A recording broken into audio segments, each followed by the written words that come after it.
At ito naman pong tungkol sa ibinigay po ng PIDEA. Maliwanag din po na natapos ang report sa pahina 37. At kung meron man pong naidagdag na ibang blanco, maliwanag din po na ang tinapos na report na ibinigay ko po sa inyo ay nasa page 37 lang. Kung bakit natin na ibigay yung ibang mga walang laman, dahil ayoko pong pagdudahan ninyo ako dahil sa pagkakaprint po, yung page po nakalagay 37 of 74.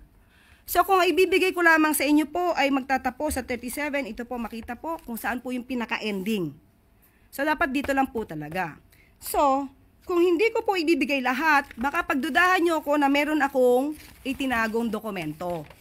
So lahat po ng 74 na papel ay ibinigay ko sa inyo para hindi po kayo magduda. Ngayon, nasabi po yata ng Vice Presidente na ito ay fabricated. So, since kung siya po ay uuwi na ngayon, maaari naman din po niyan tanongin ng PIDEA para sa authenticity ng report na ating ibinigay. Para mas maliwanag lamang po. Kasi ayaw natin sabihin na itong binigay natin ay fake news. Ang mandato nga po natin ay kalabanin ang fake news. Kaya po nililinaw ko po sa inyo.